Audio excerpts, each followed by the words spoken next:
try!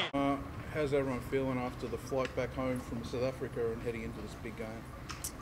Yeah, everyone battles a little bit with the jet lag for the first couple of days, but I think after that, day two, you seem to come fine. So for us now, we're all looking to the Lions. So first session today since getting off the plane, and looking to rip in.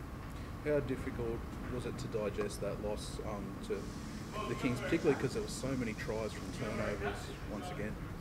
Yeah, it was a difficult one to process. I think you can't ignore the fact that we didn't have a 9 for 60 minutes of the game, so you lose a lot of structure in attack and defence there, whether you're covering the backfield or slipping into gaps in the front. So that's not the sole excuse, but I would put it down to part of the reason why we came up lacking there.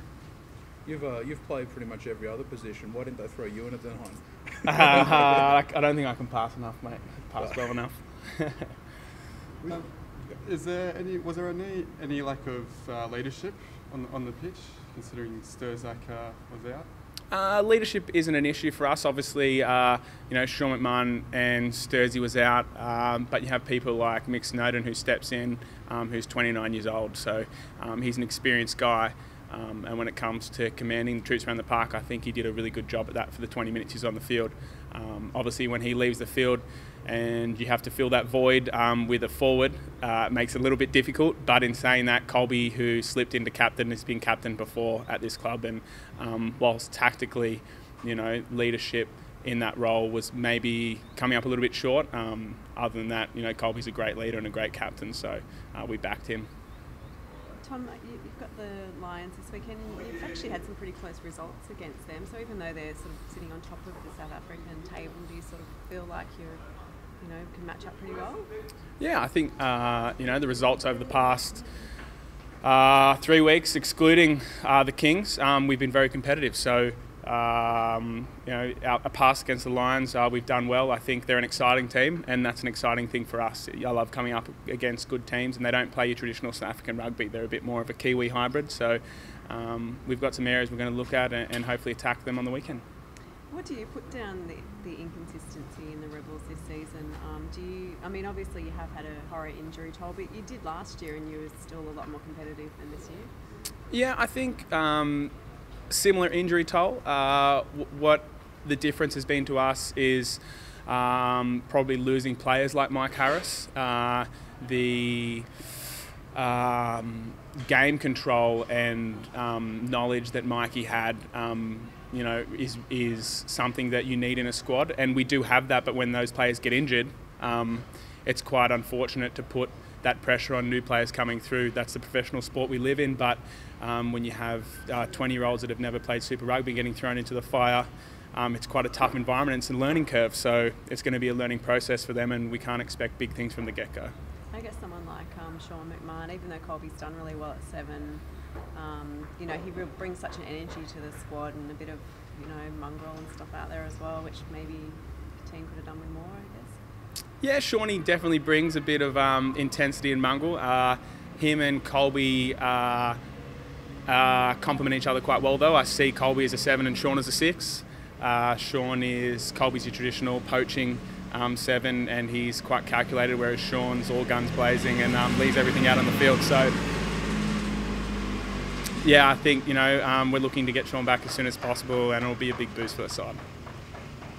Have you got any chance of getting back a few injured guys this week? To be honest, I haven't really been in the medical room, but I'm not sure. I wouldn't know. I can't answer that question. No, it's all good. Yeah. And what have you made of the way a couple of those guys who have come in from Shoot Shield have stepped into the breach? Miller and Sinclair.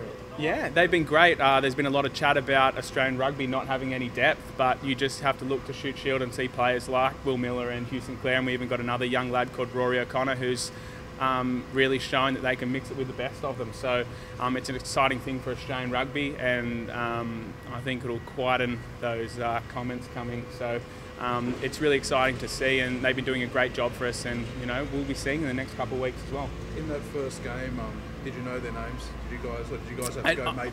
No. I know Will from Sevens, and then Huey played football with his brother, so I fortunately knew their names, but a couple of the boys didn't on the field. But competition and the nature of rugby, you bond quite quickly, so it won't be a problem. Tom, did the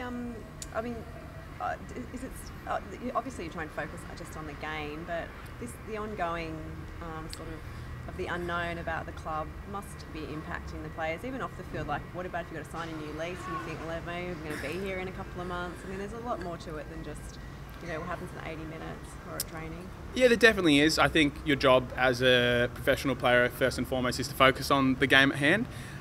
That's not to say that it doesn't play on your mind, but we've got confidence in our owner, Andrew Cox. He's come and spoken to us and consolidated us on our future as a club. I know the ball's with the ARU, but I think, we have confidence in the club moving forward that we'll be here in the years to come. Speaking of that, the ARU needs to come out and make a decision. Like I've said this in the past, they're playing with people's lives. Rip the Band-Aid off or leave it on. No, not leave it on actually, just rip it off because, like I said, indecision is just going to lead to more players leaving overseas. Do you know if any of your teammates that are starting to look overseas? Because obviously if they can't sign here, and then I guess the window for European rugby is going to be closing before too long. Obviously players, regardless of whether a team is being cut or not, are looking overseas. That's just the nature of the business. But I wouldn't be surprised if more players are doing so, because at the end of the day that's their job, and if you cut down a team, that's 30 less jobs available. So you've just got to have a backup plan. Otherwise, you'll be left with nothing. And what's your contract situation? 1 more year. So excited to be here for another year. But, yeah. You had a couple of good runs against the Lions. The Kings. How do you feel about your own form? Do you feel like you're playing pretty well? Yeah, I think it's been good. Obviously, I've shifted into the centres now, and it's been good. It's been a good shift for me. I'm still learning. I haven't played there in a few years until now, and Morgan Tunui's been really good in that retrospect. Being a centre himself, so it's been good and I'm really enjoying it, and hopefully that's being shown out there on the field. Great, Tom. Thanks, mate. Thank you. All right.